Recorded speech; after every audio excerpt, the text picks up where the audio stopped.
गीता 18 के श्लोक नंबर 62 में भगवान स्वयं कह रहे हैं कि अर्जुन उस परमेश्वर की शरण में जा जिसकी कृपा से परम शांति व शाश्वत स्थान अर्थात सतलोक को प्राप्त होगा। वो परमेश्वर कौन है, कहाँ है, कैसा है, जानने के लिए कृपया अवश्य सुनिए जगत गुरु तत्वदर्शी संत रामपाल जी महाराज के अमृत वचन।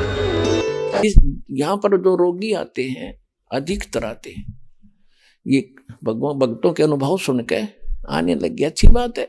और तो कोई ठिकाना है नहीं, वो तो सब जगह भटक तो लिए ही है। यहाँ तो सुख होगा ही होगा, लेकिन होगा उनको जो कति और आस छोड़ कर जब यहाँ आएंगे। अब हमारे भक्त अधिकतर देख रहा है दास, भगत लाते चल तू वहां जाते ठीक हो जाएगा।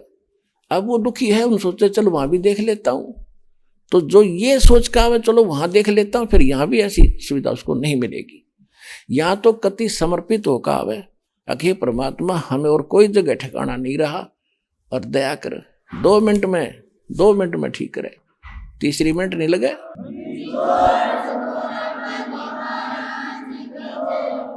आधे से अधिक लोग ये आते हैं, देख लेते हैं ठीक हो गए तो ठीक है ना, अपनी वो पूजा तो हम करते ही रहेंगे। फिर ऐसा बालक ना है यो भगवान, ये तो सब के सब सर्वज्ञ है, आपके अंतःकरण की भी जानता है। तो यहाँ पर आपने बहुत से देखे होंगे भक्त जिनको इतना सुख हुआ, वो सब जगह थक लिए, हार लिए, ये सोच लिया था कब इसका कोई विकल्प कहीं ठिकाना नहीं और कोई इसका अल्टरनेट नहीं। वो 2 मिनट में ठीक करे दाता ने। तो दास आपको बार बार ये समझाना चाहता है कि इस जाल को समझो और इस कबीर भगवान दयाल को समझो। ये कौन है, ये क्यों भटक रहे हैं आपके पीछे पीछे। अब जो प्रसंग चल रहा था हम उसी पर आते हैं कि एक यज्ञ है धर्म की, और दूसरी यज्ञ है ध्यान, और तीसरी यज्ञ हवन की, चौथी यज्ञ प्रणाम, और 5वीं यज्ञ यहाँ ज्ञान की है। तो ये 5 यज्ञ आपसे यहाँ कराई जाती है। आप धर्म देख रहे हो, ये कहने की आवश्यकता नहीं, सबकी आत्मा मानती है इस बात को कि यहाँ जो सुविधाएं है शायद विश्व में नहीं होगी। ये किस कारण से है ये भी आपने भी सोचना पड़ेगा। यहाँ आपके पिता का घर है, यूं पूरे विश्व के प्राणियों का पिता कबीर साहब है, और उस कबीर परमात्मा का घर है। उसको वो अपने बच्चों को इतना सुख देता ही देता है। और सतलोक में चले जाओगे तो बिराने घर में दूसरे के लोक में इतनी सुविधा कर रखी दाता ने। जब अपने घर जाओगे अपने लोक में, वहां जाने के बाद देखना आपको कितना सुख होगा। आप गलत लोक में फंस गए।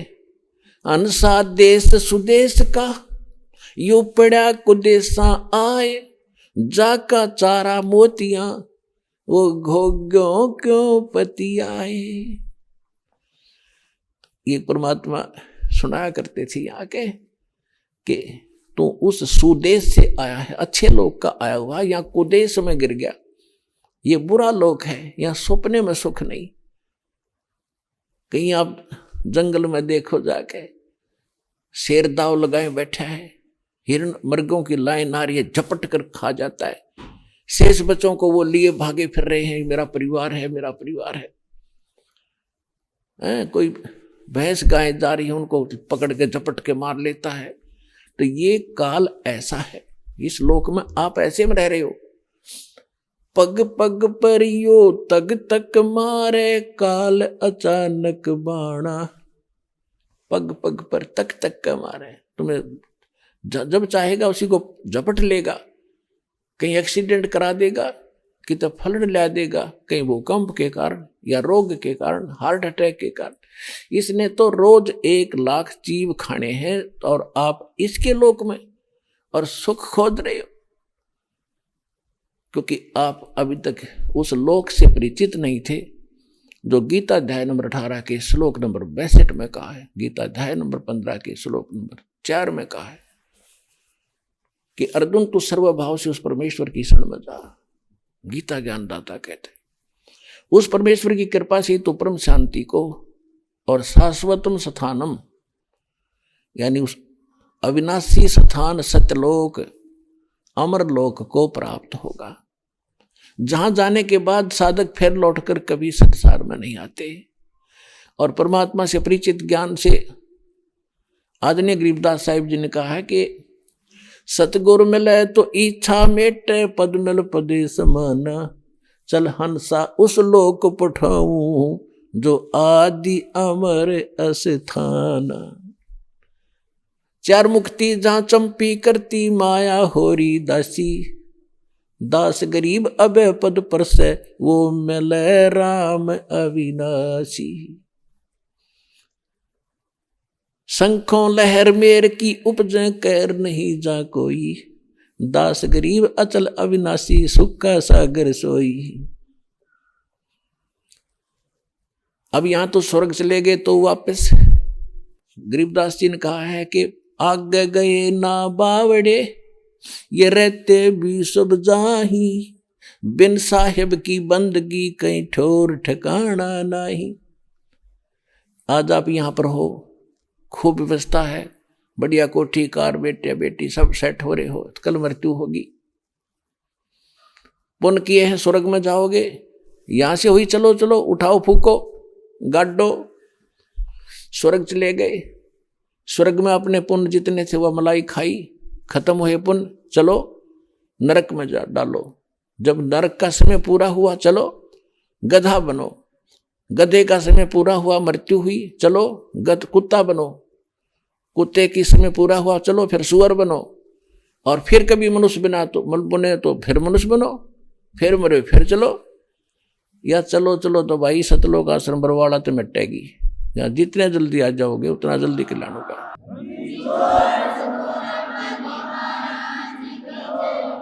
ये वो परमात्मा है, अमर करूं सतलोक पठाऊं, ताते बंदी छोड़ कहाऊं, बंदी छोड़ हमारा नामम, अजर अमर है अस्थिर ठामम।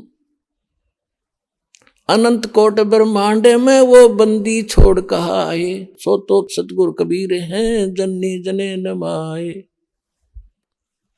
तो क्या बताते हैं कि आगे गए ना बावड़े, जो पहले चले गए उन्होंने ताक बता नहीं मारी गल के बीती, और रहते भी सब जा, और बिन साहिब की बंदगी कहीं ठोर ठिकाना ना। साहिब माने समर्थ परमात्मा, अन्य भगवानों की भक्ति से भी आपकी चलो चलो नहीं मिटेगी।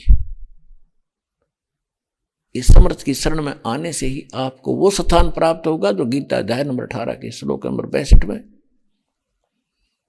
और 15 के श्लोक नंबर 4 में अंकित है।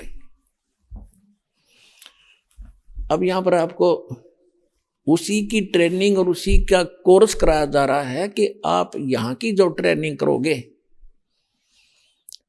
इस कोर्स में साफ पास होगे ट्रेनिंग में, तो आपको सतलोक में जॉब मिलेगी।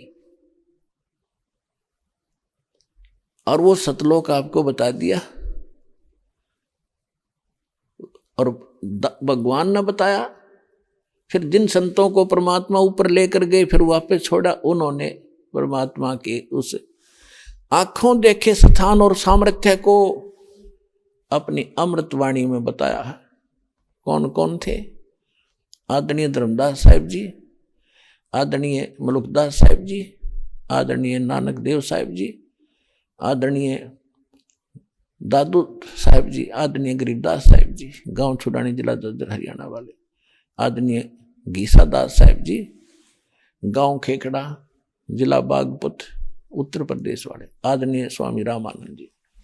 तो इन महापुरुषों ने परमात्मा मिले और उन्होंने उस परमात्मा से परिचित होकर उस लोक को देखा और फिर हमारे को बताया। लेकिन हम नहीं समझ पाए, हम बालक थे, हमारी बुद्धि इतना काम कर नहीं थी उस समय, क्योंकि हम शिक्षित नहीं थे। और शिक्षा आपके लिए अब तो बनेगी, एक बार तो ये अभिशाप बन गई हमारे लिए। ये दास देख रहा है, क्योंकि दास को मालिक ने सब जगह देखा। ऐसे समय में जन्म दिया कि हमने पिछला जमाना भी देखा, जिसमें कितनी शांति होती थी, गांव में कितनी शांति थी, कितने प्यार से रहते थे, एक दूसरे की इज्जत कैसी होती थी। अब बच्चा माँ बाप के सामने कोई उल्टा बोलता नहीं देखा। बालक दूसरी बात है, बड़े होने के बाद इतने लज्जा करा करते एक दूसरे बड़े छोटे की, रिश्तेदारों में कितना प्रेम था। अब ब्याह पाछा हो है, तलाक पहले होले है, वहां पीछे होता बच्चों का मुकदमा पहले दर्ज हो जाता है तलाक का या दहेज का, कि ये जीवन है कोई। हम बगैर ज्ञान के गलतियां कर रहे हैं। सब एक परमात्मा के बच्चे हैं, हिंदू मुस्लिम सिख ईसाई कोई भी, ये जितने जीव हैं सभी परमात्मा के बच्चे हैं। हम किसी को सताते हैं, दुखी करते हैं तो भगवान दुखी होता है। चाहे आप किसी को करते हो, चाहे चींटी हाथी को बेमतलब, वैसे आपको कोई हानि पहुंचाने की चेष्टा करता, जैसे हिंसक जानवर है, उनको डंडा मार दिया उसको और वो किसी कारण से मर जाता तो वो भी कोई आपको पाप नहीं। लेकिन जानबूझ कर उसने जाकर मारे, सांप ने या किसी अन्य भेड़ को बैठी हो, बिच्छू को जानबूझ नहीं मारे, आपको काटने की चेष्टा कर रहा है तो उसको बचाओ में बेशक मार दो, उसको उसका दोष नहीं है वो, क्योंकि काल ने बना ऐसे दिए, हमारे का आपस में लड़ा दिए। लेकिन बेमतलब किसी को सतावा नहीं, से आपको कितना दुखी कर ले कोई, जब तक पार बसा उसको तंग नहीं करे। प्रतिशोध की भावना खत्म करो, तब हम आगे बढ़ेंगे, आप सफल होगे। परमात्मा कहते हैं जैसे आपको कोई गलत भी बोलता है, उसे ज्ञान नहीं, वो तो साकेट आदमी है, अपने बाप ने भी ऐसे बोलता होगा। कहते साकेट का मुख बंबई है और निकले वचन भुजंग, और ताकि औखद मौन है, विषनी व्याप अंग। अब साकेट का मुंह वो तो बंबई है, बंबई में तो सांप पे निकले, सर्प बंबई है बिल से, और फिर वो तो सर्प निकलेंगे तो काटेंगे आपको, उसके वचन तो काटने वाले ही होंगे, आपको दुखी ही करेंगे। उसकी औषधि बताई है, मेडिसिन बताई है कि चुप रहे, बोल रहे नहीं, उसने जवाब नहीं दे, ताकि औखद मौन है, फिर उसका जहर आपका असर नहीं करेगा।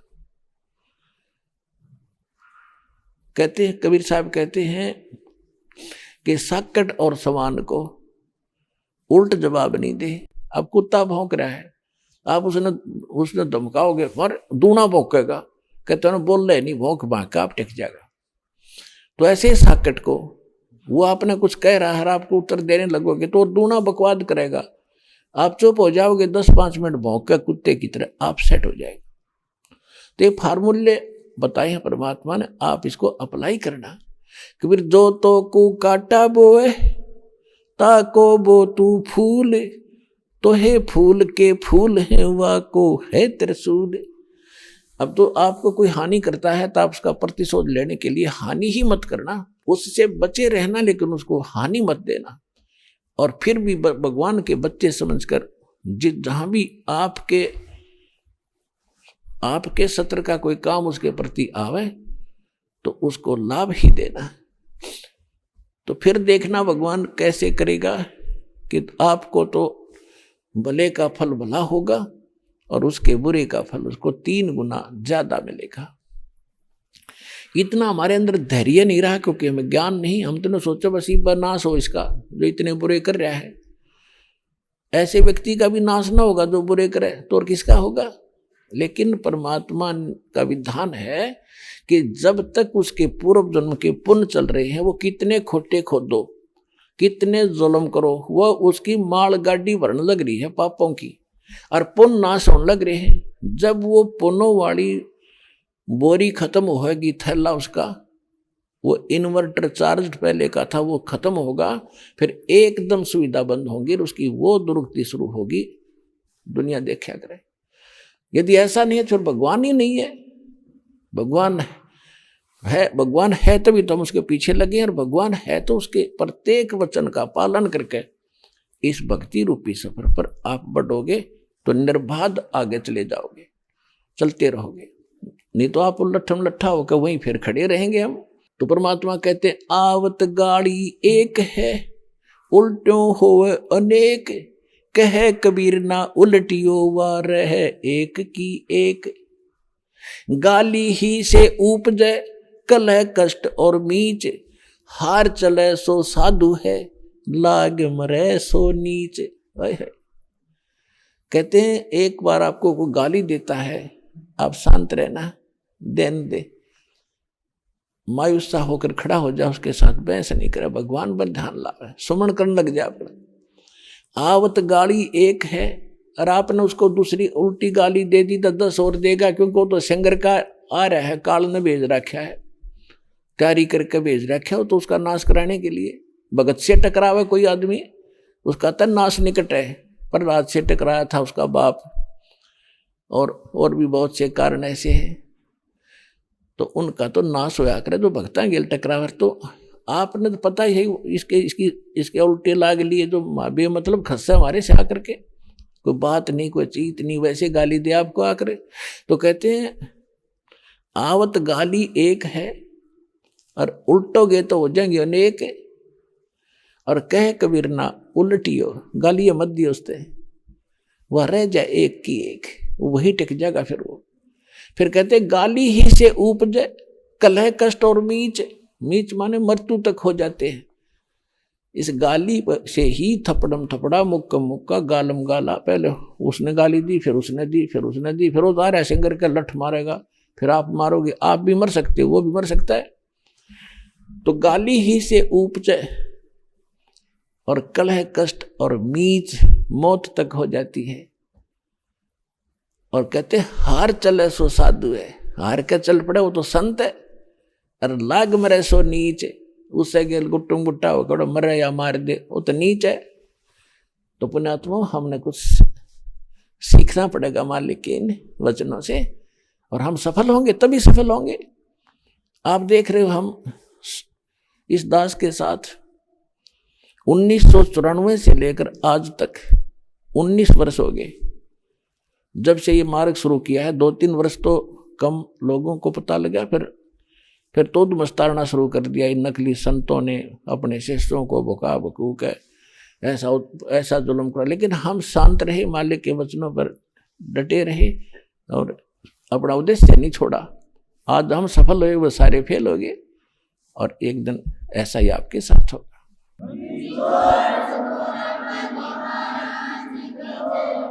तो इस प्रकार हमने परमात्मा के इस मार्ग पर चलने के लिए कुछ परमात्मा के दिए हुए फार्मूले लाने पड़ेंगे, तभी हमारी प्रॉब्लम सोल्व होगी, अन्यथा हम फेल हो जाएंगे। अपने आत्मा एक यज्ञ है धर्म की। आप यहां देख रहे हो कितना भंडारा चल रहा है। पहले हम पुराने समय में देखा करते थे, तो उस समय आप उन सभी प्रजाजनों के पुण्य उनके साथ होते थे। वर्षा नहीं होती थी तो गांव के लोग इकट्ठे होकर के एक धर्म भंडारा किया करते थे। उसमें क्या करते थे कि 2-4 क्विंटल 2-3 क्विंटल चावल बनाया करते मीठे, उसमें गुड़ शक्कर गेर के, और फिर सारे बैठ के वहाँ भगवान के नाम पे भंडारा करते थे। बैठकर सारे वहाँ खाते थे, भगवान की चर्चा करते थे। तो कहते हैं वर्षा हो जाया करती। उस एक छोटे से भंडारे से 1 क्विंटल 2 क्विंटल चावल बना के आप पे खानते वर्षा कर दिया करता भगवान, क्योंकि उनके पुण्य ठीक थे। और आज यहाँ देख रहे हो आप कैसे धर्म हो रहा है, कितने क्विंटल चावल यहाँ पर बनाए जा रहे हैं, और बाकी अन्न धर्म भगवान के दरबार में क्या हो रहा है। तो कहने का भाव ये है कि अब ये जो पुण्य हो रहा है, ये के घाट घालेगा, ये के कसर छोड़ेगा आपके लिए। जो इतना गजबकार विधिवत हो रहा है, शास्त्र अनुकूल हो रहा है, तो ये पुण्य आपके पापों को साथ नाश करेगा। और वो केवल हम जैसे कोई इच्छा करके दान धर्म करते हैं, तो उस किए हुए दान का हमने फल यही खत्म कर लिया। कहते बिन इच्छा जो देत है सोए दान कहावे, फल बाँचे नहीं तास का फिर अमरापुर जावे। जैसे आप शुरू में पुण्यात्माओं आप यहाँ आते हो, जो दुखी होते हैं वो भक्त सच्चे दिल से जो हमसे जुड़ते हैं, तो उनको परमात्मा आशीर्वाद से लाभ देता है, स्टार्ट करता है उनका, कि ताकि इनकी दृढ़ आस्था बने मेरे में, और काल तक बच के ये मेरे शरण में रहें, ताकि इनको सुख दूं। तो यहाँ आने वाले का अपना कोई पुण्य नहीं होता। पुण्य होता तो दुखी ना होता, जब उसकी बैटरी चार्ज होती तो एक आधा पंखा चल रहा होता या बल्ब जल रहा होता, सारे फेल हो लिए, तब तो यहाँ आए हो। सब जगह घूम फिर लिए, वहां भी कोई राहत नहीं मिली, तब यहाँ आए हो। तो यहाँ परमात्मा अपने कृपा से आपको अपने कोटे से लाभ देता है उनको जो सच्चे दिल से आए हैं। और जो न्यू आए हैं, देख लूंगा यू मुझे ले आया फलाना, उनको यहाँ कोई लाभ नहीं होगा।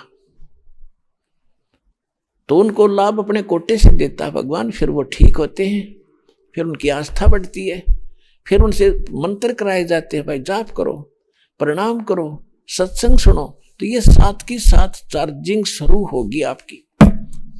और सब प्रकार के चार्जर लगा दिए जाते हैं। सारे ट्रीटमेंट, जैसे ज्यादा रोगी होता है डॉक्टर ग्लूकोज भी ला दे, ग्लूकोज में ताकत के इंजेक्शन भी ला दे, और वैसे रोग काटने के भी इंजेक्शन लगाता, तभी तो बचा पाता उसको। तो यहाँ आकर आपका ट्रीटमेंट शुरू होता है। सारे ही ट्रीटमेंट, सारे टैबलेट लगाए जाते हैं ताकि आपकी आत्मा तुरंत स्वस्थ हो जाए। एक यज्ञ है धर्म की, यहाँ आप देखते हो भूखे प्यासे दुखी व्यक्ति आते हैं। और जहां पहले हम भी जाते थे, 10 सालासर जाया करता था।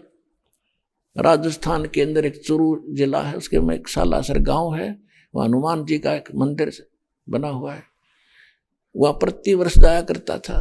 वहां टूक बेला नहीं, टाइम पे को पूछड़िया नहीं कि बैठ जा, कितना पढ़ो कितना मरो, होटना रोटी मिलो ना मिलो, धक्के खा जाओ। और दुखी बहुत जाया करते वहां भी, कोई भूत प्रेत की बाधा वाला, कोई वैसे रोगी है, बाबा जी सुखी करियो। वो बाबा जी है वहां, एक बूंदी सी मूर्ति रखी थी वहां पर, उसने बाबा जी समझा करते। तो इस प्रकार यहाँ ऐसे दुखी आते हैं। तो ये इतनी सुविधा मिलने से आदि आत्मा तो वैसे शांत हो जाती है, और फिर सुख तो होना ही होना भगवान के दरबार में। आगे हो, ये कोई बात है? गर्मी से जलता हुआ व्यक्ति एसी रूम में आ जावे तो स्वाभाविक है वहां तो ठंड होगी ही होगी।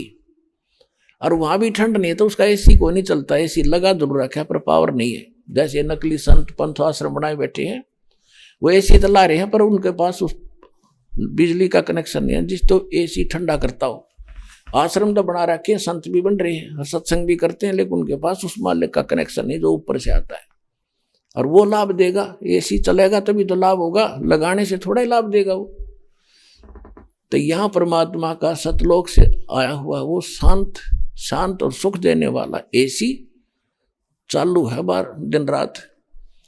कभी आओ कभी सुख मिलेगा। एक यज्ञ है धर्म की और दूसरी यज्ञ है ध्यान।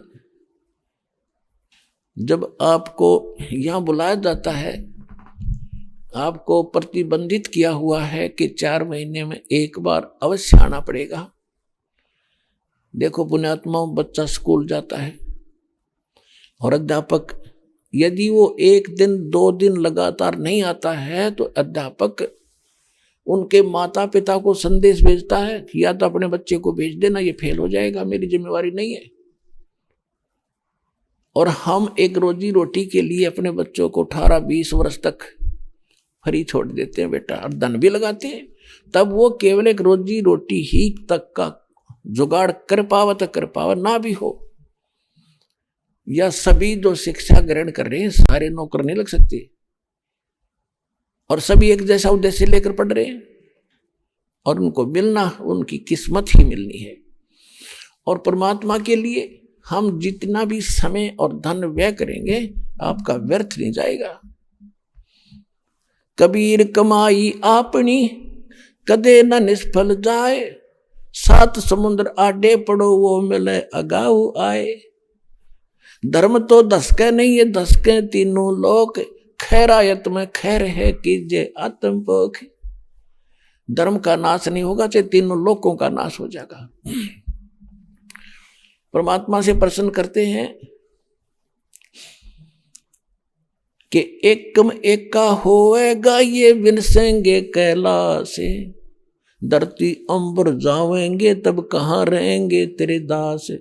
एकम एका होन दे और विनसन दे कैलासे, जो सतनाम आश्रित हैं वो मुझमर हैं मेरे दास। जो मेरी भक्ति करते हैं, मेरे पर आश्रित हो गए हैं, वो मेरे पास रहेंगे, उनको ऐसे रखूंगा जैसे प्रहलाद को अग्नि में बचाया। अग्नि का क्या गुण है? फूकना, जला देना। प्रहलाद नहीं जला, तो ऐसे मेरे भक्तों को रखूंगा। ये तो नाश तो होएगा, लेकिन मेरे भक्तों का नाश नहीं हो सकता। हमारा भक्त पिछोड़ी होई तो हमारा नाम ना लेवे कोई, फिर भगवान का नाम और निशान खत्म हो जाएगा। धर्म तो धस के नहीं, धस के माने नाश नहीं होगा धर्म का। और 10 को तीनों लोग खैरायत में खैर है। खैरायत यानी धर्मकरण में खैर है। और कीजे आत्मपोख, यहां सबसे बड़ा पुण्य है। भक्त आते हैं भगवान के लिए, यहाँ केवल खाने के लिए नहीं आते। ये तो खाना अपना साथ भी बांध के ले जाया करते, हमने खूब देखा, जाते थे हम, और वहीं और कहीं भी खा लेते, लेकिन भगवान मिल जाता। यहाँ खाने के लिए नहीं आते, ये भगवान के लिए आए। और जो परमात्मा के लिए आते उनकी व्यवस्था कर दी जाए, अपने पल्ले से धन ला के, तो कितना पुण्य होगा उन आत्माओं को। तो आप जो दान करते हैं, आप देख रहे हो यहां पर कैसे उसका सदुपयोग हो रहा है। दास अपने घर से 2-4 कुर्ते पजामे लेकर आया था, और भगत आप पे दे दे एक आधा कुर्ता पैंट पजामा पैंट की को वो डाल लेता हूं, और बाकी टोटली पैसा परमात्मा का, परमात्मा के बच्चों पे प्रयोग हो रहा है। आप यहां देख रहे हो 5-5 क्विंटल घी का तो हलवा बनता है। सारा देसी यानी अपने देसी घी की यहाँ व्यवस्था लगाया जाता है, और कोई दूसरा ये वनस्पति घी का हम यहाँ प्रयोग नहीं करते, क्योंकि उसमें बहुत ज्यादा मिलावट बनी हुई होती है। और मैं अपने मुख से कोई यहाँ की व्यवस्था की प्रशंसा नहीं करूंगा, क्योंकि आपसे कोई छुपा नहीं है। और दूसरी बात यह है कि हम यहाँ हवन करते हैं, आपसे पाठ कराए जाते हैं। कहते हैं बिन इच्छा जो देत है सो दान कहावे। अपने आत्मा जैसे आप पहले तो अपने कोटे से भगवान आपको सुख देगा।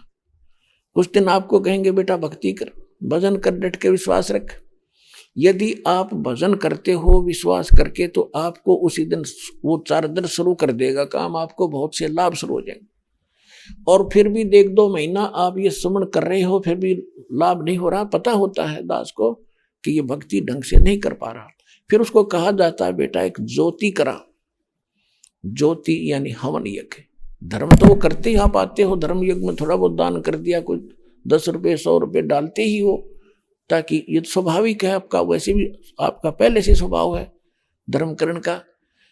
तो उससे क्या होता है कि उसको उसका फल आपको तुरंत मिल जाता है। फिर कई कहते हैं जी मैं ऐसे ऐसे एक पाठ कराऊंगा, मेरा लड़का हो गया, लड़का हो जाता है, या मेरा फलाना काम हो जाए तो एक पाठ करा दूंगा, संकल्प कर लिया, और आपने वो काम भी हो गया, आपने पाठ करा दिया, तो वो बराबर हो गया। आपने जो पाठ कराया और वो जो किसी उद्देश्य से अपनी मनोकामना पूर्ति के लिए, तो वो काम भी हो गया और उसका फल भी बराबर हो गया। बिन इच्छा जो देत है सोए दान कहावे, फल बाँचे नीतास का फिर अमरापुर जावे। बगैर किसी मनोकामना पूर्ति के जो आप पाठ, ज्योति या वैसे सेवा दान करते हो, कहते वो दान कहता है। उसमें दोनों फल मिलते हैं, आपकी मनोकामना पूर्ण भी होगी और आपके उसमें भक्ति के अंकों में भी इसकी कुछ ग्रेस मार्क साथ लगता है। जैसे बच्चे का प्रैक्टिकल के 10 नंबर और मिला करें, तो ये प्रैक्टिकल वाले नंबर आपके इसमें और मिल लेंगे साथ में, और वो काम तो होगा ही होगा। बिन इच्छा जो देता है सो दान कहावे, फल बाँचे फल चावे नीतास का फिर अमरापुर ले जावे। इस तरह हम सतलोक जाएंगे। फिर तीसरी यज्ञ है धर्म हवन की, चौथी यज्ञ प्रणाम। आप यहाँ प्रणाम करते हो, प्रणाम का अर्थ यूं नहीं है कि देखा देखी कर लिया फिर उठ लिए और फिर मन में वही बकवाद, नहीं। इस मन को और इस परमात्मा के ज्ञान से इसको नम्र करना है, इसका अहंकार तोड़ना है, इससे अभिमान टूटता है। दास को पता है एक छोटी सी पोस्ट थी जेई की और पता नहीं क्या समझा करता अपने आप ने। और जो पहली बार गुरुजी के दरबार में गया, दूसरे प्रणाम करे थे, मैंने देखूं था कोई दिक्कत नहीं है, वो जान पहचान वाला, और फिर प्रणाम करी। इतना अभिमान था, अब बेइज्जती होगी। और आज फिर जब ज्ञान हुआ, क्योंकि जब तो हम खाली हो लिए थे, भक्ति थी नहीं, और भक्तिहीन प्राणी इतनी अकड़ किया करता, भक्ति युक्त प्राणी कभी अकड़ नहीं करता, उसमें स्वाभाविक ऐसा गुण होता है। और फिर ऐसा भाव बिना प्रणाम ना करे, इतना दिल नहीं डटे, चाहे रेत में लौटना पड़े, चाहे गारा में गुरुजी दिखे, और समर्पित और न जल करा, क्योंकि हमारी भक्ति बढ़ गई। जैसे आप देखते हो सरसों बोते हैं, सरसों बोते हैं, उसका फली आती है प्रारंभ में, तो उसमें कोई दाने नहीं होते, यानी वो कीमती वस्तु नहीं उसके अंदर, इसलिए वो यूं खड़ी है उसकी सारी फली। और जो जो वो दाने बढ़ते जाएंगे, परिपक्व होते जाएंगे, इतने झुक जाएगी न्यू, और धरती पर टेकने न छूने को हो जाएगी, क्योंकि अब उसमें कीमती वस्तु विद्यमान है, उसमें वो धन आ गया। तो इसी प्रकार जिस व्यक्ति में भक्ति बढ़ती चली जाएगी, वो सरसों की तरह उसमें भक्ति धन इतना जोर देगा कि वो धरती में टिका के रखेगा, टेकन न हो जाएगा। यानी प्रणाम तो करूँ और चाहे रेत में लौट जाए दाता के लिए, इस माटी का के बनेगा, या कल फूक दी जाएगी, इसको ऊपर गधे लौटेंगे, कुत्ते लोट मारा करेंगे। क्या खा के इस मिट्टी का अभिमान करते हो हम? इतना बेहुदा, ये मन इतना बेहुदा हो गया। अब इस ज्ञान से इसमें नम्रता आवेगी, और नम्रता आवेगी तो भगवान निकट रहेगा आपके। अभिमान परमात्मा को कति पसंद नहीं, और हम उसको ज्यादा लिए फिर रहे थे, तो ये विष निकाला जाएगा अभिमान वाला। इस परिणाम से कहते जय गोपाल दंडवत करो, पैरों पड़ प्रणाम, पर दुआ करो दिल पाक से, वो असली सलाम। जय गोपाल दंडवत कर, जैसे जय गोपाल बोलिया करते पहले, उनको समझा रहे हैं भगवान। और दंडवत पैरा पड़ प्रणाम, लेकिन दुआ करो दिल पाक से। जब प्रणाम करो हृदय से करो, देखा देखी करने का कोई लाभ नहीं। हृदय से करो, अपना परमात्मा का नियम मानकर करो।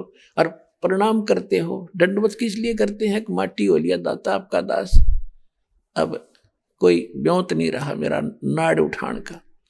और बाहर जाते फिर के बढ़ रहा, तू आ जा खाक प्रणाम करके गया, फिर तू है मूर्ख कहीं का।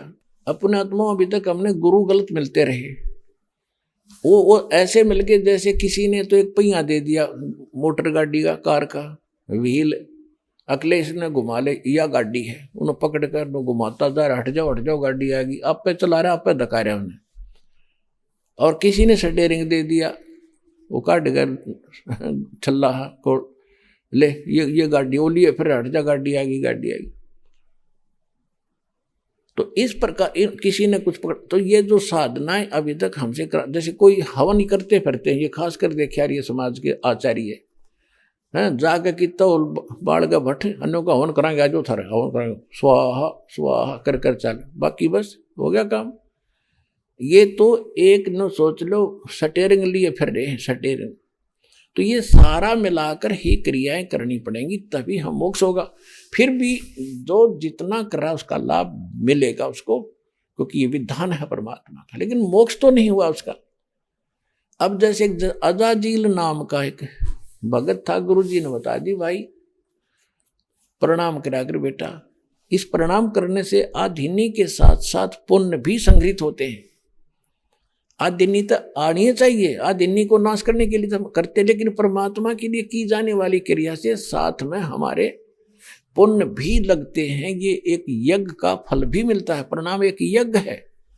और जब हमने अहंकार नहीं खत्म किया तो वो यज्ञ का फल तो मिल जाएगा, लेकिन मोक्ष फल फिर भी रह जाएगा, अहंकार में मोक्ष नहीं हो सकता। तो वो जो प्रणाम उसने कहते हैं 11 अरब प्रणाम किए, 11 अरब, लंबी आयु होती थी लाख लाख वर्ष की, तो 11 अरब प्रणाम किए दंडोत। उसके कारण उसके अंदर इतने भक्ति यानी वो पुण्य इकट्ठे हो गए, वो विष्णु लोक में गए। वैसे तो पुण्यात्मा सारा खेल परमात्मा कबीर जी का है, सारी लीला उसकी है, वही खुद करते हैं। वो 1 मिनट में पता नहीं कहाँ कैसी रचना रच ले। जैसे आपको कल बताया था सत्संग में कि वीरदेव सिंह बघेल नाम का एक बादशाह था, वो शिकार खेलन गया था, उनको बहुत दूर निकल गए, कुछ जल मिला नहीं, आहार मिला नहीं, सेना सारी साथ, और भूखा मरे प्यासा 5 मिनट में मर जाता।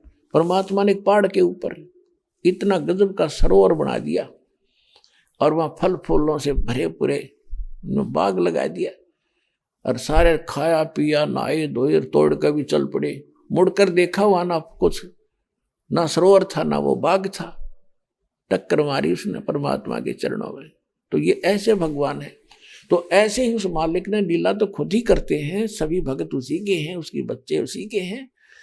तो क्या किया परमात्मा ने, लेकिन ये कुछ पौराणिक कथा है, हम उसी तरह बताएंगे तो आपका जल्दी समझ में आएगा। तो ये विष्णु जी के लोक में पहुंच गया। ये परमात्मा स्वयं ही अपनी अलग व्यवस्था करके उसको समझाने की चेष्टा करते हैं और वही सबका फल देते हैं। गीता अध्याय नंबर 15 के श्लोक नंबर 17 में स्पष्ट किया है कि उत्तम पुरुष तु अन्य परमात्मा इति उदाहरत है, यह लोक त्रयम् अविश्य विभर्ति अवैश्वर है। वो सबका धारण पोषण वही करता, सबको संभालता वही है। जैसे नरसिंह रूप धार के स्वयं परमात्मा आए थे और बाद में विष्णु जी का रूप दिखा दिया, प्रहलाद राज्य हो गया क्योंकि वो भगत उसका था। अब ये है सोशल सिद्धर मैं करूं अपने धन के काज, ताकि भक्ति में आस्था इनकी बनी रहे। तो आज तक ये विष्णु विष्णु करके कम से कम भक्ति तो करते रहे। जब प्रहलाद मारा जाता तो राम नाम में लेने नहीं पाओ किसी उस मालिक का। तो इस आज के इस प्राइम टाइम के लिए भगवान या भक्ति बचा के लाए, आपकी आस्था बनी रही। अरे भी ये विज्ञान ये शिक्षा इसलिए ना दी थी भगवान ने कि नास्तिक हो जाएंगे मेरे बच्चे। अब आप देख रहे हो, उन दास देख रहा है, हम थोड़े ही दिनों के बाद यानी 1960 के बाद हम समझन योग्य हुए, 9 साल के हो गए थे। उसके बाद हम देखते हैं कि लोग नास्तिक हो रहे हैं। कहाँ रखा, किसने देखा भगवान? विज्ञान कहाँ तक पहुंच गई। तुम एक दिन दास, एक हमारा भक्त है पूना के अंदर, वहां से आ रही थी मेरे साथ एक और भक्त था, जहाज के द्वारा। हम जहाज में बैठे, तीन की सीट थी, वह एक और आगे बैठ गया यंग सा लड़का। जहाज जब चला तो हम अपना मंगलाचरण करते हैं, जैसे घर से निकलते हैं या गाड़ी में बैठकर गाड़ी चलने लगती है तो सभी मंगलाचरण करते हैं। हम अपना मन में मंगलाचरण करने लगे। तो जब हमने वो पूरा कर लिया तब वो कहता है, आप क्या कर रहे थे? भगवान से अर्जी कर रहे थे, हमारी मंगल कामना कर रहे थे। हम नहीं बोले कुछ भी, मैं कहने दे भी बोल लेंगे जी, पता नहीं क्या कह दे बालक है। अरे वाह भाई वाह, आज के युग में चांद पर चंद्रमा पर जा लिए हैं लोग, और तुम अभी भगवान को ही मान रहे हो। हम नहीं बोले, साकेट का मुख बम्बई है, निकलना वचन भुजंग, ताकि वो खुद मौन रहे वैसे नहीं व्याप पाएंगे। क्यों? एक तो जवानी और फिर यह विज्ञानी, दो दोष उसमें। तो इस प्रकार हम ये नास्तिक बना दिए इसने, और भगवान इसलिए इस विष को हमारे निकट नहीं आने दिया 4 युग तक। अब ये आया है तो अब इसका समाधान साच करेगा, ना तो नाश हो जाता। अब 30-40 साल के अंदर आप कितना जुल्म हो गया। इस दास ने 1977 में सर्विस ज्वाइन करी थी। उस समय महकमों में ये कहा करते थे कि पूरे एक महकमे के अंदर, जैसे सिंचाई विभाग में, कि फलाना अफसर, फलाना एससी सुपरिटेंडिंग इंजीनियर रिश्वत लेता है और कोई नहीं लेता। और 1995 में दास ने सर्विस छोड़ी थी। उस समय ये कहने को रह गया था कि वो एक एससी रिश्वत नहीं लेता, बाकी सारे लेते। बताओ कहां तक बिजली गिर गई। इस शिक्षा ने हमारी डिमांड बढ़ा दी, कोठी बनाएंगे, कार लाएंगे, बच्चों को अच्छी शिक्षा देंगे, उनको यो कर देंगे। जो काम करने का था भले आदमी वो कर लो। अब इसमें ये सुविधा क्यों दी? अकाल क्यों नहीं गिर रहे? कैसे नीचे से पानी निकालने की सुविधा भगवान ने दी कि ऐसी आत्माएं हो तुम, आपके लिए परमात्मा ने सुविधा करनी इसलिए पड़ी कि ये भक्ति कर लेंगे। अब जैसे हमने देखा हमारी माता चाकी पीछा कर का कीता ही सारी लायक के आटा 2 घंटे में जाके 2 किलो गेहूं पीछा करते और 2 घंटे लगी रहती, फिर चारा काटा करते पशुओं का ऐसे हाथ से मशीन चला चला कर, और मुश्किल से 2 घंटे में जाके 4 पशुओं का चारा मुश्किल से होता था। और अब मालिक ने ऐसी टेक्निक दी, मालिक ने दिया है दिमाग, ये माइंड, और बटन दबा दे, घर घर में चाकी छोटी छोटी बना दी, पीसो। अब हम उस समय को जो व्यर्थ हमारा जाता था, परमात्मा ने चलाई तो यूं थी कि चाकी चला दो और माड़ा हाथ में ले लो, भक्ति कर लो। नहीं पहले वो उस समय लागे रहे थे घसड़ पसड़ में, कदे वो मोटा आटा आ गया, कदे छोटा हो गया। तो ऐसे ही परमात्मा ने सुविधाएं जो आपको दी है। पहले हमने देखा गेहूं निकाला करते थे फसल काट के, 1-1 महीने में 50-100 मन गेहूं मुश्किल से सेट होया करते, ऊपर पशु घुमाए जाते, 1 एकड़ का झाड़ का छड़ा काट के पीछे बांध लेते, उसमें घुसाए जाते। हमने खुद कर रखे वो काम, हमारे पैर कट जाया करते थे उसमें घूमते घूमते, जब जाके कि तो गेहूं निकला करते। अरे 2 घंटे में काट लिया 100 क्विंटल गेहूं ने। तो वो समय जो बच गया कहाँ प्रयोग कर रहे हैं? राजनीति के गप्पे मार के, या कि तो टीवी पर आंख पाड़े देखे रहेंगे, बकवास सुनेंगे, या कि तो ताश खेल लेंगे। तो अब उस समय का सदुपयोग करना आपने, जो भगवान ने आपको ये अच्छी सुविधाएं दी है, ये इसलिए दी है कि मेरे बच्चे भी मालिक बचेंगे। और हमने टेंशन बढ़ा ली गणी, भजन करने के लिए टेंशन कम होनी चाहिए, तो हमने परंपराएं बढ़ा दी, थोड़ी सी सुविधा होगी। फिर ब्याह शादी में और बच्चा होने पर जलवा पूजे, कुआ पूजे, जो पूजन की चीज थी वो तो पूजते नहीं, कुआ पर माथा मारने जाए बता। तो इस प्रकार ये कहने का भाव ये है कि इस शिक्षा ने हमें कहां से कहां जा छोड़ा। अब जो मालिक ने आपको आवश्यक थी वो चीज दे दी, आपको जरूरत थी इलेक्ट्रॉनिक मीडिया की, घर बैठे आप अपना भगवान का सत्संग सुन सकते हैं। आपको आवश्यकता थी मोबाइल फोन की, चिप डालो, इसमें मेमोरी कार्ड डालो और मालिक की आरती शुरू करो, मंत्र कर लो, कभी प्रवचन सत्संग सुन लो। यानी सारा दिन इस माइंड को ब्योजी रखे ना, ये तो भूत है यू मन।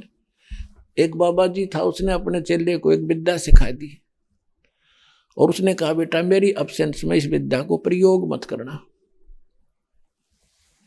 वो कहने लगा ठीक है गुरुजी। एक दिन गुरुजी कहीं चले गए, उसने सोचा गुरुजी ने जो विद्या बताई है उसने देखते लूं वह कारगर भी है कि नहीं। उसने बाद में वह प्रयोग कर ली, तो उसके सामने एक जंद प्रकट हो गया, भूत जंद। और वो कहने लगा बोलो जी आदेश दो मुझको, और एक मेरी बात सुन लो, मेरी मर्यादा है कि या तो मुझे काम बताते रहना, अन्यथा मैं तुझे मारूंगा। फिर मैं उलगा हुआ, मैं बेला हुआ, काम से फुर्सत मिलते ही मुझे काम नहीं मिला तो तन्ने मारूंगा। अब वो डर गया, उसने कहा कि आटा ला। वो गया 2 मिनट में आटा ला कर रख दिया। फिर कहा पानी भर दे, वो पानी ले आया। फिर कहा सफाई कर दे, सफाई कर दी। कपड़े धो दे, कपड़े धो दिए। अब उसने सोचा भाई भी वो मारेगा ही, के काम बताऊं, कर दिया ना फटाफट। इतने में गुरुजी आ गए और देखा गुरुजी भाग के पैरों में गिर गया। गुरुजी मुझे बताओ क्या हो गया? कि ये जंत मेरा पीछे पड़ गया। कि तेने वो विद्या प्रयोग कर ली? हाँ जी गलती बन गई। चलो भाई करते दी इतने गलती पर एक काम करे, इसने यूं कह दे कि एक बांस ले आवे लंबा। ने बोला बांस ले, वो बोले आया, बांस फट गई। तो गुरुजी बोले इसको कह दे इसमें जमीन में गाड़ दे सीधा। उन्होंने गाड़ दिया, बाकी ऊपर नीचे थोड़ा 2-4 फुट नीचे गाड़ दिया। फिर अब इसको कह दे इस पर चढ़े जा उतरे जा जब मुझे जरूरत होगी तो बुला लूंगा।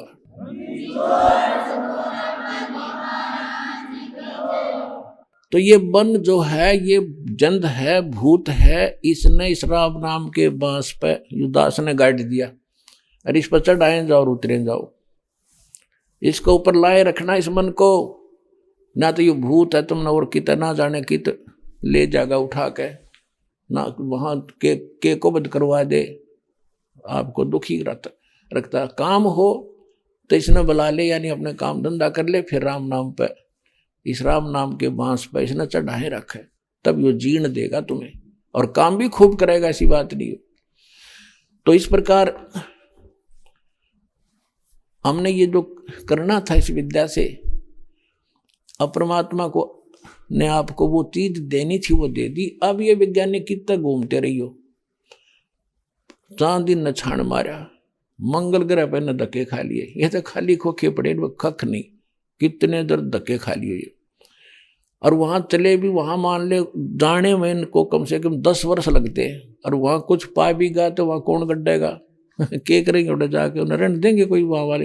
ये तो स्वर्ग के अंदर है, जो यहाँ से काफी दूर है, इनकी मशीनरी वहां नहीं जा सकती, और वहां देवताओं की टेक्निक इनसे बहुत तगड़ी है, इनको रास्ते में खत्म कर देंगे। तो वहां जाने का तरीका ये है, और हमने इनके स्वर्ग में जाना ही नहीं है, तो सारे खोखे एक दिन सब नष्ट होंगे, वहां जाकर भी वापस आना पड़ेगा। तो हमने वो स्थान खोज लिया है जहां भगवान बताया करते थे, तो वहां चलो सारे, तुम सभी वहीं थे। एक भगत कह रहा था जी सारे वहां चले गए, नाम लेने से पहले इसकी पत्नी नाम ले लिया, और वो नौका जी सारे सतलोक चले जाएंगे तो यहाँ कौन रहेगा, थोथा मुंह करके। मैं बोला चांद पर रह ले, वो भी खाली पड़ा, मंगल ग्रह सारे खाली पड़े, एक खोखा यो भी घूमता रहेगा, पत्थर खाली, तुमने शर्म मारना इसका, अरे कोई सुख है। और कल ये एक दिन इस पर पूरे पर प्रलय होगी, कोई नहीं रहेगा, तब कौन रहेगा यहाँ पर। न बोला किसने देखी है बता, ये भी न कौन समझाओ किसने देखी है। तो ये बातें सारी सत्संग से सेट होंगी, किसने देखी है, इसमें कितनी सच्चाई है। जब भगवान ने बताई और संतों ने देखा और फिर बताया, तो यह सारी सच्ची है, इसको मानने पार पड़ेगी, हमने मानना ही पड़ेगा। तो कहने का भाव यह है कि हम नास्तिकता की ओर चल पड़े, इस विज्ञान के अज्ञान से और अपरमात्मा के ज्ञान से। अच्छा, परमात्मा ने आपको जो चीज आवश्यक थी वो दे दी, बाकी कुछ भी करते रहो, जो इसमें अवगुण हैं वो खत्म हो जाएंगे। जैसे अब तो इन मोबाइलों में जवान बच्चे बकवास भरे फिरते हैं, इसमें खूब बिगाड़ हो गया। अब जिन बच्चों को हमने खूब देखा था, जब शादी योग्य जब तक नहीं होया करते बेटा बेटी, तो कोई विकार या बकवाद उनको देखने सुनने को भी नहीं मिलती थी। अब बच्चा समझने जोगा होते ही, और ये यूट्यूब और ये मोबाइल फोन जब चलाना सीख ले, चाहे उसने कख ना आता हो अपने पढ़ाई का, इसने जरूर सीख ले, और जब वह ढूंढ ले कोई बकवाद भरी है। तो बिगाड़ कालना तो कति नाश करने के लिए कोशिश की थी, लेकिन दयाल ने अब इसका सदुपयोग बताया है। अब इसका सदुपयोग करेंगे हम। छोटे छोटे बच्चे आरती लाया करेंगे, कान में लीड ला दे मामा मम्मी मंत्र करूंगा, अब वो आड़े मंत्र करें, वो सुने बकवास दूसरे आड़े, तो वो सारे ही आएंगे फिर भगवान के दरबार में। इस ज्ञान को समझेंगे तो उनका भी उद्धार होगा। बुराई आप पर जी नहीं करा फिर करने, ये देखने भी दिल नहीं करेगा आपको, ये बकवास दें टीवी फिल्म इनके अंदर, ये सब खत्म हो जाएंगे। तो इस ज्ञान से, अब विज्ञान ने तो हमारे को ये बकवास दी, और तत्व ज्ञान इन सब का नाश करके हमें भगवान देगा, इससे हमें ज्ञान मिलेगा। अब पुण्यात्माओं, हमने परमात्मा की हर एक बात को स्वीकार करना होगा, तब हम आगे बढ़ेंगे। कहते हैं परमात्मा से क्या मांगना है, साईं इतना दीजियो जामे कुटुंब समावे, हम भी भूखे ना रहे अतिथि ना भूख जावे। हे दाता, इतना अपने दास को देते रहना, हम भी भूखे ना रहे, और कोई हमारे द्वार पे अतिथि आ जावे तो वो भी परमात्मा भूखा ना रहे। और पुण्यात्मा, इससे अधिक यदि हम मांगते हैं तो फिर हम भगत नहीं रहे, हम तो जगत के भाव को देखकर मांग रहे हैं। अब पुण्यात्मा, आज की जो आवश्यकता है क्या भगवान से छुपी है। जैसे जिस समय नरसिंह जी ने परमात्मा के कहने से अपनी सारी संपत्ति दान कर दी, और जंगल में झोपड़ी डाल के बैठ गया। लेकिन फिर भी अब इतना ज्ञान हो गया, उस समय ज्ञान नहीं था, फिर भी वो परमात्मा में आस्था बनाए रखने के लिए हमारे लिए भगवान ने एक ऐसा अनमोल उदाहरण दिया। आइए अब हम उन श्रद्धालुओं के अनुभव जानते हैं जो जगत गुरु तत्वदर्शी संत रामपाल जी महाराज जी से दीक्षा प्राप्त कर चुके हैं तथा उनके द्वारा बताए गए भक्ति मार्ग पर चल रहे हैं। नमस्कार जी। नमस्कार सर। क्या नाम है आपका? मेरा नाम नवदीप सिंगला है। नवदीप जी, आप कहाँ से आए हो? सर मैं डिस्ट्रिक्ट संगरूर धूरी पंजाब से हूँ। सर, संत रामपाल जी महाराज की शरण में कैसे आए? सर संत रामपाल जी महाराज की शरण में मैं 2010 में आया। मुझसे पहले मेरे पिताजी और मेरे दादाजी ने संत रामपाल जी से दीक्षा ले रखी थी। मेरे दादाजी जो पहले की राधा स्वामी पंथ से जुड़े हुए थे, 25 साल उन्होंने उनका नाम सिमरन किया था। तो उनको एक भगत जी ने पुस्तक दी थी और उस पुस्तक को पढ़कर उन्होंने ये बात बोली कि जो राधा स्वामी पंथ है उनके जो गुरु हैं वो तो 10वीं पास हैं, लेकिन जो संत रामपाल जी का ज्ञान है वो एक PhD लेवल का ज्ञान है। तो उन्होंने मेरे पिताजी से बोला कि मैं राधा स्वामी पंथ को छोड़कर संत रामपाल जी महाराज से दीक्षा लेना चाहता हूँ। तो उन्होंने ये भी कहा कि अगर मेरे पिताजी उनके साथ दीक्षा लेंगे तो वो साथ मतलब दोनों इकट्ठे दीक्षा लेंगे। तो उन्होंने नाम दीक्षा ले ली। तो कुछ समय बाद मुझे भी थोड़ा थोड़ा ज्ञान पता चला कि संत रामपाल जी की मैंने किताब पढ़ी। सर, संत रामपाल जी महाराज से नाम दीक्षा लेने से पहले आप क्या भक्ति साधना करते थे? डेली मंदिर जाना और हनुमान चालीसा का पाठ करना, ये सब परंपरागत साधनाएं करता था। सर, संत रामपाल जी महाराज द्वारा दी गई भक्ति को करने के बाद आपको क्या क्या लाभ मिले? सर, जैसे संत रामपाल जी महाराज की शरण में आने का मेरा एक मुख्य कारण था, जैसे मुझे नौकरी नहीं मिल रही थी। मैंने MBA किया था लवली प्रोफेशनल यूनिवर्सिटी से। तो मुझे नौकरी नहीं मिल रही थी, तो मैं बड़ी टेंशन में था। तो मैंने सिर्फ संत रामपाल जी के मैंने अपने पिताजी को बोला कि अगर आपके गुरुजी मुझे नौकरी दिलवा देंगे तो मैं नाम ले लूँगा। तो मेरे पिताजी ने कहा कि पहले तुम नाम लो, अगर नौकरी ना दिलवाई तो छोड़ देना। तो मैंने ये सोचा कि चलो ठीक है, देखते हैं कि 4 महीने का ये प्रथम मंत्र देते हैं, उसके बाद दूसरा मंत्र देते हैं। तो मैंने अपने मन में सोचा कि यार अगर इनमें ताकत होगी तो मुझे नौकरी दिलवा देंगे। तो इस वजह से मैंने नाम ले लिया। तो भगत जी तो सर मुझे नौकरी संत रामपाल जी की दया से इस तरीके से मिली कि मैंने उस नौकरी के लिए अप्लाई भी नहीं किया था। मुझे एक मेल आया कि आपका एक रिटन एग्ज़ाम है, दिल्ली मुझे बुलाया गया। तो वैसे ही मैं कभी अपनी मेल ID खोलता भी नहीं था। मैंने एक दिन वैसे ही मेल खोल ली तो मुझे वो मेल आया हुआ था। तो मैं दिल्ली एग्ज़ाम देने गया। तो मैंने ऐसे ही जो मल्टीपल चॉइस क्वेश्चन होते हैं ऐसे ही भर दिया। मेरा एग्ज़ाम क्लियर हो गया तो मैंने अप्लाई भी नहीं किया था। एग्ज़ाम के बाद इंटरव्यू के लिए गया तो मेरे से ज़्यादा एक्सपीरियंस वाले कैंडिडेट आए हुए थे। सभी को ये था कि उनको नौकरी मिल जाएगी, मुझे तो ये था कि मुझे बिल्कुल नहीं मिलेगी क्योंकि मैं एक फ्रेशर हूँ। तो लेकिन वो नौकरी भी मुझे मिल गई। तो मैं बड़ा हैरान हुआ कि यार मैंने एक चैलेंज किया और मुझे नौकरी मिल गई। तो उसके बाद फिर मैंने सोचा यार इनमें कोई शक्ति तो है जो मुझे एकदम से नौकरी मिल गई। तो मैंने फिर क्या कि नौकरी ज्वाइन करने के बाद मैं भक्ति से थोड़ा सा हट गया। मैं नौकरी में बिज़ी हो गया और मैंने थोड़ी सी मर्यादा भी भंग करनी शुरू कर दी। तो इस वजह से मेरी नौकरी भी खतरे में आ गई।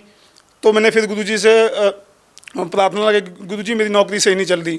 गुरुजी ने बोला बेटा तू भक्ति कम करता है। तो मैंने फिर भक्ति स्टार्ट की तो मेरी नौकरी फिर से ठीक हो गई। और सर एक और लाभ मिला, जैसे कि मेरी माता जी को बहुत पुराना गठिए की प्रॉब्लम थी। उन्होंने 2008 में नाम लिया था। उनकी प्रॉब्लम का पता ही नहीं चला कि वो प्रॉब्लम कैसे ख़त्म हो गई। तो मेरे पिताजी को भी दिक्कत थी, मेरी सिस्टर की शादी नहीं हो पा रही थी। तो उन्होंने भी पंडितों ने बोला था कि इनकी शादी 30-32 साल तक होगी। लेकिन संत रामपाल जी महाराज से नाम दीक्षा लेने के बाद 1.5 साल के अंदर उनको बहुत अच्छा घर मिला, इतनी बढ़िया शादी होगी उनकी। तो एक और बात बताना चाहूँगा कि संत रामपाल जी ने मेरे पिताजी की आयु को भी बढ़ा दिया। एक हमारे यहाँ पंडित था जिसने बताया हुआ था कि मेरे पिताजी को बताया था कि 50 से 55 साल की उम्र के बीच आपकी एक दुर्घटना होगी जिसमें आपकी जान जाएगी। तो उसी अंतराल में मेरे पिताजी को एक मेजर हार्ट अटैक आया। वो नाम लेने के बाद की बात बता रहा हूँ। तो उस हार्ट अटैक में डॉक्टरों ने पूरा मना कर दिया कि आपकी पूरी नसें ब्लॉक हैं, आप बच कैसे गए। तो जैसे ही उस टाइम पर कौन था कारण हो गया था। जब 2008 में गुरुजी बाहर आए तो मेरे पिताजी ने गुरुजी से जाके पूछा कि गुरुजी मेरे को तो ये दिक्कत आ गई और मेरे सभी रिश्तेदार ये बोल रहे हैं कि तुमने देवी देवते छोड़ दिए थे इसलिए तेरे को हार्ट अटैक आ गया। लेकिन गुरुजी ने बताया कि बेटा अगर आज तू परमात्मा की शरण में ना होता तो आज तू तो काल तेरे को खा चुका होता। तो परमात्मा ने संत रामपाल जी ने कहा कि बेटा मैंने तुम्हारी काल से जमानत करा के लेके आया हूँ, तो तेरी अब जितनी आजू जितना तू चाहता है उतना जी ले अब। तो मेरे पिताजी ने भी पूछा कि मैं गुरुजी मेरी जमानत कितनी देर के लिए? गुरुजी कहते जब तक तू सतलोक नहीं जाएगा ना तब तक तेरी जमानत है। तो हमें ये लाभ प्राप्त हुआ जी। सर बात करें पंजाब की, तो यहाँ के युवा लोग बहुत ज़्यादा नशा करते हैं। सर क्या आप भी कोई नशा करते हैं? सर मैं पहले जैसे कोई शादी ब्याह में ड्रिंक कर लेना ये करता था दोस्तों के साथ। जैसे मैं लवली में पढ़ा हूँ तो वहाँ पे भी लत लग गई थी, सिर्फ शराब पीते थे। लेकिन संत रामपाल जी महाराज की शरण में आने से के बाद वो शराब तो हम भूल ही गए भी शराब होती कि हम पीना तो दूर किसी को लाके भी नहीं देते। सर अक्सर हम यही देखते हैं कि संत रामपाल जी महाराज की शरण में आने के बाद वे जो सालों से नशा करते थे वो उन्होंने छोड़ दिया। आखिर संत रामपाल जी महाराज जी क्या करते हैं कि लोग तुरंत नशा छोड़ देते हैं? देखिए संत रामपाल जी महाराज हमें एक ऐसी शिक्षा देते हैं, एक ऐसे भक्ति मार्ग पे लगा देते हैं जिससे बुराइयां धीरे धीरे किनारे लग जाती हैं। वो वहाँ जैसे हम सतलोक आश्रम में जाते हैं वहाँ का माहौल इतना बढ़िया है, वहाँ पे इतनी अच्छी शिक्षा दी जाती है। संत रामपाल जी महाराज के प्रवचनों में इतनी ताकत है, उनके दिए गए मंत्रों में इतनी ताकत है कि आदमी बुराई की तरफ ध्यान ही नहीं जाता। जैसे हम भी नौजवान पीढ़ी है, आज फिल्में देखते हैं, गाने सुनते हैं। मुझे गानों का इतना क्रेज़ था, मैं सारा दिन कानों में हेडफोन लगा के इंग्लिश गाने सुनता था। लवली में हम यूनिवर्सिटी में पढ़ते थे, सारा दिन फिल्में देखना। मुझे ये था कि मुझे एक बार नौकरी मिल जाए, मैं गाने वगैरह तो छोड़ नहीं सकता लेकिन उसके बाद नाम छोड़ दूंगा, बस कबीर जी को भगवान मान लूँगा। लेकिन मेरे को पता भी नहीं चला कि मुझे गानों से इतनी नफरत होगी। जैसे ही मैंने उनका मंत्र जाप शुरू किया, उनकी बताई हुई भक्ति शुरू की, मुझे गाने फिल्मों और ये सबसे ये हो गया कि ये चीज़ें करने लायक नहीं है। शराब पीना ये वगैरह सब कुछ मेरा दूर हो गया जी। मेरी पहले आर्थिक स्थिति भी कोई ज़्यादा बढ़िया नहीं थी, आज मेरे पास सब कुछ है, घर है, दुकान है, खेती की ज़मीन है, बैंक बैलेंस है, गाड़ी है। परमात्मा की दया से मेरी शादी भी होगी। मैंने बगैर दहेज के 1 रुपया नहीं लिया दहेज में, जबकि मैं बनिया समाज से हूँ। और हमारे बनिया में लड़के का सौदा होता है 20 लाख में, 30 लाख में, और सभी रिश्तेदार हैरान हैं कि इन्होंने एक पैसा नहीं लिया। मेरी शादी सिर्फ मात्र 20-25 हज़ार रुपये में, जो बाहर के रिश्तेदार आए हुए थे उनको खाना खिलाने में मेरे खर्च हुए हैं। उसके सिवा 1 रुपया हमने लिया नहीं, कोई गहना नहीं लिया, कोई पैसा नहीं लिया। वो सब हैरान हैं कि ऐसी शिक्षा इनको कौन दे रहा है। तो हम बोलते हैं कि हम हमारे गुरुजी के, हमने सतलोक जाना है, जो हमारे गुरुजी हमारे लिए नियम बनाएंगे हम उन्हीं पे चलेंगे, हमें पैसा नहीं चाहिए। सर जो श्रद्धालु संत रामपाल जी महाराज से नाम दीक्षा लेना चाहते हैं वो उनसे नाम दीक्षा कैसे प्राप्त कर सकते हैं? सर संत रामपाल जी महाराज से अगर आपने जुड़ना है तो आप संत रामपाल जी महाराज का सत्संग डेली देखें। उसके नीचे एक नंबर, नीचे बॉटम लाइन पे एक नंबर पीली पट्टी चलती है, उस पर एक नंबर आता है और उस नंबर पे कॉल करके आपको सारी जानकारी मिल जाएगी। संत रामपाल जी के हर प्रांत में, भारत के हर प्रांत में नामधन स्थल खुले हुए हैं, पंजाब में भी हैं।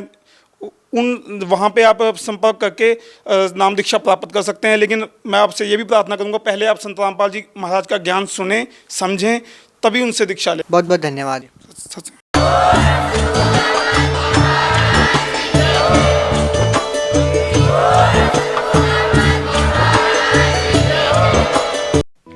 आप सुन रहे थे जगत गुरु तत्वदर्शी संत रामपाल जी महाराज के मंगल प्रवचन। अधिक जानकारी के लिए संपर्क करें।